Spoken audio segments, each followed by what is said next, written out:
Hello everyone, it's Emma, and welcome back to my channel where we talk about all sorts of things zero waste, focusing on free, easy, and fun ways to live low waste. And today, I wanted to talk about how I live zero waste while being chronically ill. I feel comfortable sharing my story, but not everybody is going to, so nobody owes you a diagnosis, nobody owes you their story. Please keep that in mind when engaging in these spaces online. And if you want to learn more about eco-ableism, you can check out this video right here. And while I talk about my story, we are going to be doing a little craft and yap. Again, I'm working on my rug. Let me show you the progress. Maybe, I don't even know if you can see the whole progress. It's getting really big. Let me know what you're working on down below, and stay tuned. I have a full video coming about how I'm making t-shirt yarn, how I'm turning the t-shirt yarn into a rug, coming soon. Okay, so first, let's start with my story, shall we? It was January-ish 2019. If you didn't know, I was in the Air Force. I was in Okinawa, Japan. Okay, so I had been in Okinawa for about 7 months, and I had just started my job in like December, January. I had just started my actual job. My supervisor had learned like how I worked, my usual workflow, speed, style. I was writing reports at the time. And one day he's like, hey, your writing's like not really what it usually is. Is everything okay? And I'm like, oh, you know, just have a migraine, no big deal. And he's like, oh, well, like, for how long? And I said, 3 days. Like, you could hear a pin drop. And I'm acting all nonchalant, like, oh yeah, like, just 3 days, no big deal. And like, this is just the thing about chronic pain, about chronic illness, is like, you get so used to it. You get so used to being in pain all the time that you're just like, oh, it's just normal. This is normal for me, and surely everybody else is in pain all the time too, right? And thankfully, since I was in the Air Force, it was free to go to the doctor. Up until this point, because I thought it was normal, I didn't think that I needed to go, which is like, crazy how normalized pain in general is, but especially this pain had gotten for me. And so I was like, oh, I guess I'll go to the doctor. I made the appointment and I knew what a migraine was. Like, I had looked up symptoms, I had looked up the definition of migraine. So I went into the doctor saying, hey, I have migraines. For literal years, my primary care doctors, I had switched 2 or 3 times while I was in Japan, and I'm pretty sure they were all men. All 3 of them said, oh, you have headaches. And you're out there probably wondering like, oh, what is the difference? Quite a few things. Migraines, much longer than headaches. Other symptoms include light sensitivity, sound sensitivity, smell sensitivity, nausea, often a visual aura to indicate when you are getting a migraine. I also get neck pain. It often makes me like anxious or depressed. So many different symptoms. But overall for me, so common to get light sensitivity, sound sensitivity. Not so much back then, but now smell sensitivity has really increased. And honestly, I attribute it to zero waste because I don't have as many artificial scents in my home anymore. I outline all this to my doctor. I'm like, hey, I'm experiencing migraine symptoms, therefore I have migraines. Like, I know they're the doctor and everything, but like the dismissal of calling them headaches for about 2 years really impacted the trajectory of my pain relief. I think had I actually gotten a proper diagnosis from a doctor that it was migraines right away, I would have gotten better treatment right off the bat, instead of waiting years and years. And this is also a problem with migraines, is they are vastly understudied, and like they're only just now, in the last like 2 years, releasing migraine medication. And what I mean is, when I first went to the doctor for this, I was getting prescribed stuff that is now used for migraines, but was not manufactured for migraines. I was on a low blood pressure medication because that could be a cause of migraines, is high blood pressure. My doctor didn't look at my chart. My blood pressure is already dangerously low and he almost killed me. I was also on an antidepressant because depression is also a cause of migraines. So they ran the gamut on me to make sure that it wasn't like anything else, as well as because these were the only migraine medications at the time. On my last few months living in Okinawa, I finally got to go to a neurologist. Something was wrong with my brain and it took 2 years to go see a brain doctor. And she was amazing. I really hated moving because she was the best neurologist I think I've ever seen. She actually listened to me. She tried so many different things with me. She listened to my concerns when I said like, you know, this doesn't work. Can we try something else? She was totally fine with it, as doctors should be. At the end of my time in Japan, I was doing Botox injections, which if you didn't know is supposed to relax. Cosmetically, it relaxes your face muscles so that you don't get wrinkles. It works very similarly for migraines. It relaxes your face muscles and your nerves to hopefully diminish the pain response in those nerves in your head and your face. And honestly, it worked. It worked for a time until I switched neurologists. And I knew right away when my new neurologist in Vegas did the Botox injections that something was wrong, because the injections, it's always gonna hurt, it's an injection. But the injection hurt so bad in Vegas, and like I had residual pain for days after these injections from my new neurologist, and I'm just like, extra pain, and it wasn't working, so I quit the Botox injections. She moved me to a self-injection, and this medication, I believe it's called Ajovy, has pretty high success in the migraine community. Like, I've talked to other migraine sufferers, and they've had pretty good success with it. And for me, it was decent. I remember, I think the migraines went down slightly. The cons were not outweighing the pros, right? Like, my migraines got better only just slightly, and then I was experiencing more pain and discomfort and other other areas. So I was like, I don't really want to continue this. Also in Vegas was the first time I had a CT scan and an MRI of my head. 3 years with severe chronic migraines that it took them to look at my brain. That neglect of not actually looking at my brain could have also killed me. Don't get me wrong. Like I trust medical professionals, I trust scientists, et cetera, but like they're busy. They overlook stuff too. I've just become a lot better about advocating for myself, researching stuff about migraines, so that way I can present what I know to these doctors and weigh the options in that way. I finally get on my first legitimate migraine medication, I think in 2022. So 4 years of having migraines, and only just now are they releasing true migraine medication. That's not just like, this will fix your blood pressure, this will fix your anxiety, this will fix your depression, which is important, but like I wanted to fix the migraines. And I was taking Nurtec. You can take Nurtec as a preventative, you take it every other day, but because it's so expensive, they wanted me to take it only as, there's another word for it, but I always forget the word. I use the word abortive, which like aborts the migraine. Don't tell Fox News. Maybe like a 70% effective rate for me. Like every time I took the Nurtec, about 70% of the time the migraine would go away. I might have been on Nurtec and Ajovy at the same time. So then I was just on Nurtec in 2023, which was also an experiment for me because I wanted to see if it was true in that I thought the Air Force was causing my migraine. Stress. I wanted to see if it was Air Force stress, hating my job and hating my life. Bad news, it wasn't. I've been out of the Air Force now for almost 2 years. Still have migraine. I get out in September 2023. November 2023 is my first appointment with the Veterans Affairs. I get to my appointment and I say, hey, I need a referral for neurology because this is the medication that I use and it can only be prescribed by a neurologist. And they're like, yeah, no problem. So I get to neurology now with the VA. Nurtec's too expensive. The VA won't cover it. This was the least pain that I had been in years. And even then it was still pretty bad pain, pretty consistent pain. So they try me on these 2 new medications. And I'm just like, fine, I will do them begrudgingly, which is even more proof that they work because I was so convinced that they would not work. So it's not placebo. And my migraines are relatively under control now. According to my migraine app, I do use Migraine Buddy. If you also have migraines, it's a great app to track your migraines for your own data for your doctors. I'm still like in the severe migraine category, but my migraines have gone down like another 50% past the Nurtec. Like looking back to where I was, I think it was at my worst, like in 2021. I'm talking like 2 weeks long migraines, nonstop, to the point where at the end of the 2 weeks, the migraine would go away and I would get another migraine like the next day or two. I wished that I could be in pain constantly because it was so much worse to taste that relief for like a day and then be back in pain. It was so awful to start the migraine again when after 2 weeks, you just become accustomed to it. The pain is still like an 8, don't get me wrong. The pain is still awful, but it's so much easier to deal with that consistent pain because you just learn to deal with it than have that sweet taste of relief for just a moment. And it's hard to fathom that right now because now I go 2 weeks without a migraine. My longest streak in the last year and a half has been like 40 days, which again, if you're a normal person listening to that, you're probably like, that's good. I just talked to my sister recently. She's never had 1 migraine in her life. I have like 1 migraine a week now, which is still a lot. For me, that is so low and so much more tolerable. Not only the number of migraines, but the severity. Again, like I'm talking, these used to be 14-day long, 8 or 9 level pain. Now it's like I get 1 a week and the pain is closer to like a 4 or 5. Like while I haven't found a cure for myself, shout out to those of you who have found cures for you, they are extremely more manageable. Just the way that it has changed my life. Sorry, I'm like really going off about like more of my story versus how I live zero waste. But this is all very important because I can make more stuff from scratch now. I can go hang out with friends now. I can build community now. I can go to protests now, volunteer more now. I can be an activist in my community. I can go to town halls. I can stay out late. I couldn't have done that before. It was hard for me to even hang out with friends before. Go play D&D once a month with my friends because it was bright lights, it was loud, and I would stay up late. I still need a routine to manage my migraines.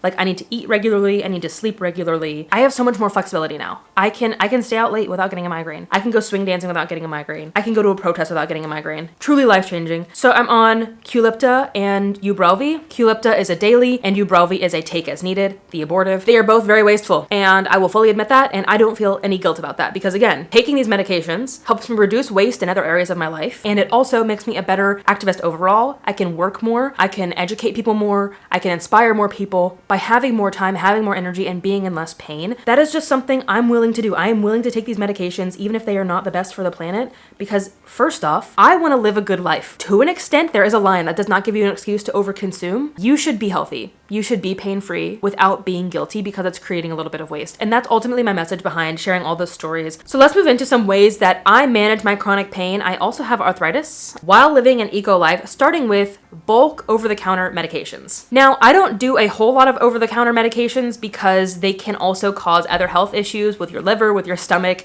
and things like that. So I take these pretty sparingly, but still probably more than the average person. So instead of buying like a whole bunch of really small bottles of, let's say, ibuprofen and acetaminophen, I will buy one big bottle and then use that to refill my smaller bottles that better fit in my purse for travel and things like that, to reduce some packaging waste over time. And where I can, I recycle as much medication packaging as possible. My Ubrelvy comes in a cardboard box, which is easy to recycle, though they are individual packs. They're really wasteful. If I ever get back into eco-bricking, those would easily go into an eco-brick, which is cool. And then my medication bottles, let me see, I've got empty ones right here. They're number 2. These are recyclable. This is the Qlipta bottles. I've been hoarding them because I didn't think they were recyclable. I just assumed. You know what they say about assuming? These are number 2. These are fully recyclable. Recycling is not great. I bust more recycling myths in this video. Now I know they're recyclable. I also do a lot of heat and cold therapy. Heat mostly for my neck, for my hands, and then cold for my head. Oh my gosh, I've got ice helmets that I put on that are also pressure and cold. Those are great for kind of stopping a migraine in its tracks. Like if I notice I'm getting a migraine right now, I can put an ice helmet on and it will kind of alleviate it without any medication. But the success rates for that usually are not that high, but it's still enjoyable and it just kind of gives me some relief even if it doesn't fully take the pain away. And then for heat therapy, I've got a plug-in heating pad under there. I got that secondhand from my dad's house when he was moving. I just kind of took it. Sorry, Dad, if you wanted that. And then I also have this fun little reusable heat pack from a brand called Cherry. So it's reusable and it's made from upcycled cherry pits. It's made from food waste. Oh yeah, wait, one more. It's right over there. I'm getting it charged because we're going backpacking this weekend. That's another thing too. We went backpacking a couple weeks ago. That was my first backpacking trip ever where I was not in pain, migraine pain. I was in pain from the walking, but you get what I mean. Like normally I can't even partake in my hobbies because I'm in so much pain. So it was so nice to be able to go backpacking without pain. I also have Raynaud's syndrome, which contributes to my hand pain, my joint pain. This essentially just means we all have capillaries in our hands and in our feet. Normal people's are open, like regular sized. And when your hands get cold or your feet, they shrink. My capillaries are already shrunk. There's nowhere for them to go. So when my hands and feet get cold, they just go numb. They totally lose feeling. It's very painful. And like I'm at a higher risk for things like frostbite and things like that. So I take this reusable heat pack with me when we go backpacking and camping. And I know Zippo, it's Zippo brand. It's not the most eco-friendly brand in the world. It sure does beat these disposable heat packs. So I'll take it. Something I finally got to try once I got to the VA, I don't know why they don't push this when you're active duty, is massage therapy / medical massage. And I know you're probably thinking like, you just go get a relaxing massage. And don't get me wrong, it is relaxing. I don't just go in and say, massage me to relax. I say, here's my precise pain. We work on the pain in this area. The pain radiates up into my head and gives me migraines. And they focus on the problem areas. They focus on all of the connecting muscles to loosen up all of the muscles in my back and my neck. I'm not even joking when I said this took my migraine relief even further. Again, my medications were already working wonders, but I was still getting like 4 to 8 migraines per month. With the medical massage, it's like 2. And it's so often dismissed, I feel like especially in the US, as a tool of pain management. And the VA has done a lot over the years to use that as a pain management tool instead of just prescribing people medication because it's cheaper. Medications, depending on the type, can also be addictive and dangerous. It's just a much safer option for pain management. So I mentioned that migraines cause sound sensitivity, and for the longest time, I thought I don't want earplugs because I don't want to create that waste. And then I tried reusable earplugs. Man, I wish I bought them sooner. Again, they're from a brand called Loop. They're not the most eco-friendly brand in the world, but they are reusable and they help manage my pain so much. They can actually help prevent migraines by wearing them in situations where it's loud. And if I already have a migraine, I can put them in and it helps not make the migraine any more severe than it needs to be. I love these so much. I swear by them. They are eco-ish and they really help me manage my migraines. I can't say I've ever really gotten a migraine from being dehydrated, but I'm not gonna take any risks. I'm gonna stay hydrated with my reusable water bottle. I've had so many people be like, have you tried drinking water? I had someone on Instagram too once say, have you tried salt? Yeah, water's not a cure for me. Salt is not a cure for me. If that works for you, I'm glad,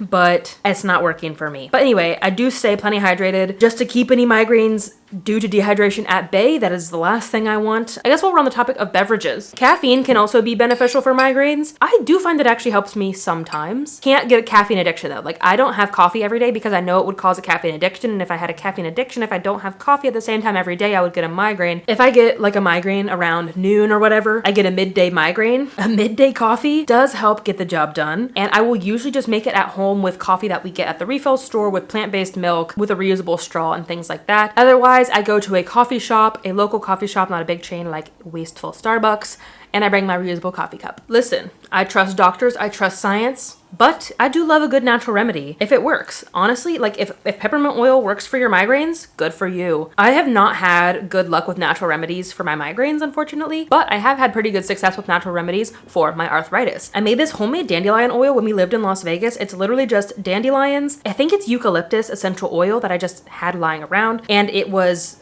steeped in olive oil. That's literally it, and it works. I found the recipe on Pinterest. Dandelions are anti-inflammatory, which helps with the arthritis pain, and then other stuff that I do for inflammation is eat a lot of turmeric. So I kind of tackle the inflammation from the outside and the inside.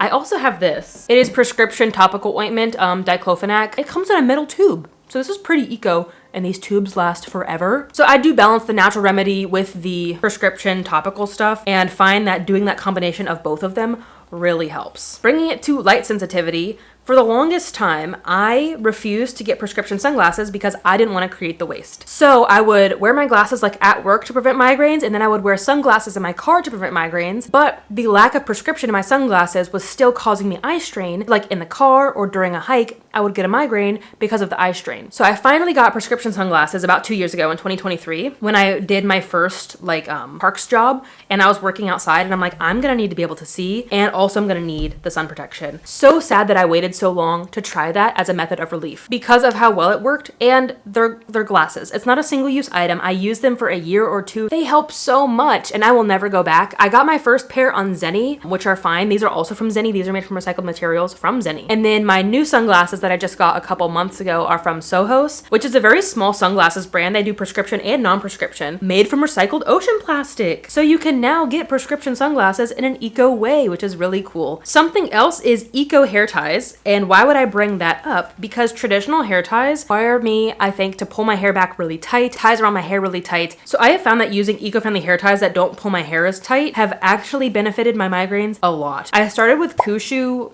scrunchies in particular because the scrunchies are even more gentle on hair and on migraines. And then I've also been recently trying Pina. They're made from pineapple leather, which is pretty cool. Both of these are eco-friendly hair tie brands. All of the brands mentioned are linked in the blog post down below. They are both very durable, keep my hair up, but without pulling my hair too tight. And I just find it so much more enjoyable as a migraine sufferer. As I hinted at with smell sensitivity, a way that migraines have actually helped me live more zero waste is by not having as many scented products in my house, meaning I don't buy as many things in plastic packaging, in non-recyclable packaging. These are things like air fresheners, car air fresheners, perfume, cologne. We don't buy any of that. And even stuff like candles. We have a couple candles like in case of a power outage. We don't really burn candles all that often for enjoyment because typically they give me a migraine. But if I were to use an eco-friendly candle, it would be from Everly, which is a candle refill that you just refill your containers that you already have at home. They're naturally scented and they're much more subtle. And I find that these really do not give me migraines. Getting outside is an eco action in and of itself, but doing so also helps with my migraines. Simply just get outside, get off your phone, quit consuming so much, foster this connection with the planet so that you care more about protecting our planet and fighting for it. But it also gives me a chance to go into a very quiet space, a space with clean air. It is a very migraine friendly zone, nature,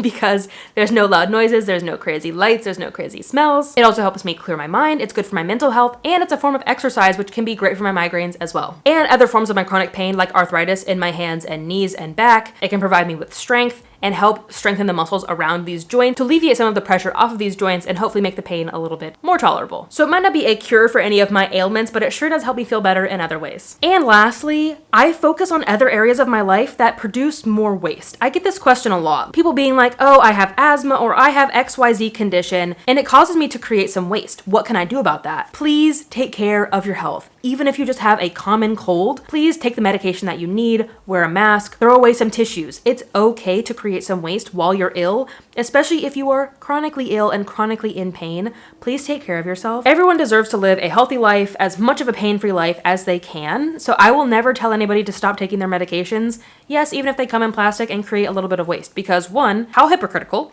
because I rely on medications to function normally. I could quit taking my medications and I would still survive. But is that a life I want to live? No. I am so much happier being not in pain. And if you're sitting there telling people who are in chronic pain, who are chronically ill, to quit taking their medication for the planet, I'm gonna need you to stop. You don't know what it's like to be chronically ill or in chronic pain. And if you are chronically ill or in chronic pain and you quit taking your medications for the planet and you want everybody else to do the same, that's just not cool. That is totally your choice if you don't want to do that for the planet. But my choice is that I want to take these medications to live a better life. And again, in doing so, I can do more eco actions because I feel so much better. My medications are one of the least wasteful things that I do. Instead, I focus on stuff like being mostly vegan. Yes, I did say mostly vegan. I spilled the beans on that in this video. I walk and bike as much as possible, which I could not do if I was in more pain than I currently am in. I use my time to partake in activism and online activism and educate people online. I conserve energy and water. I compost. I don't put any food waste in the landfill. I partake in community events and things like that. Like, I can do so many more bigger eco actions than stressing out this one small thing that I do that also benefits my life. And as I've said time and time again, the less pain that I'm in, the more of this stuff that I can do. The more I can walk, the more I can bike, the more protests I can go to, the more town halls that I can go to, the more I can be educating people online to take more bigger actions than simply just giving up my medication. It would have such a small positive environmental impact if I gave up my medications, but taking the medications, I feel so much better and I can do so much more for the planet. I would rather do more for the planet because I feel better. At the end of the day, you do you. If you want to give up your medications, great. If you want to continue taking your medications, great. This video is mostly just a reminder that if you have some sort of chronic pain, some sort of chronic illness, you can still live an eco life in other ways. And you can make managing your pain and chronic illness eco-friendly as well by using reusable earplugs, reusable masks, reusable hot pads and cool pads, buying medication in bulk, finding ways to recycle your medication packaging. It might take a little bit of effort, but it's totally possible to recycle your medication packaging. And again, at the end of the day, if you can't do any of that, or if you have a different sort of chronic illness, chronic pain that I did not mention today, find other ways in your life to live an eco life. Simple stuff like using a reusable water bottle, sharing stuff that you see on social media, reading eco books, getting a library card. There are many ways to live an eco life besides just cutting out a little bit of plastic here and there. Zero waste is so much more than just plastic reduction. And if you want to learn more about the zero waste movement and what it actually means, you can check out this video next. And ultimately, this message goes beyond disabled people and chronically ill people. Able-bodied folks, you can take this message as well. When you get ill, if you become temporarily disabled with a broken bone or post-surgery, take this advice as well. I really want everybody to take care of themselves so that we can better take care of the planet. We need to live a sustainable life that is also sustainable for us. And it's so much more valuable to live an eco life that's not perfect, but it's one that we can also sustain. Thank you so much for watching. Thank you for listening to my story. I appreciate your time today. If you're chronically ill, if you're disabled and you're a zero waster, let us know how you do it down below. And let me know about any more videos that you want to see me doing for a little craft and yap. I will end it on that stitch for today. We'll look at the progress. I did oh my gosh, so close to the end of my row. I added this navy blue over here and this kind of like dusty blue over here. Yeah. This rug is getting gigantic. And thank you for supporting me. Thank you for being understanding of the waste that I create as a non-perfect zero waste, because nobody can be perfect. Holding anybody to that level of perfection is just silly. That it goes for you, that goes for the content creators that you watch online. Nobody is perfect. Nobody can be perfect. So please quit holding yourself and others to those standards. Work with what you've got, and that stuff that you can't control, forget about it. Maybe that's bad advice, but worry about it later. Like, worry about the bigger stuff right now. Worry about the smaller stuff later. Please do not sacrifice your health for the planet. The better that we take care of ourselves, the better that we can take care of our home. Once again, thank you for watching. I appreciate your time. Thank you for listening to my story. I will see you in the next video, but until then, remember that your small actions make a big difference in the long run. Bye, guys. That should do. I want it to be maybe warmer. Lovely. Lovely. The lighting sucks. More recycling myths that I bust right here. Just ignore that hair. The lighting sucks. I'm so sorry, guys.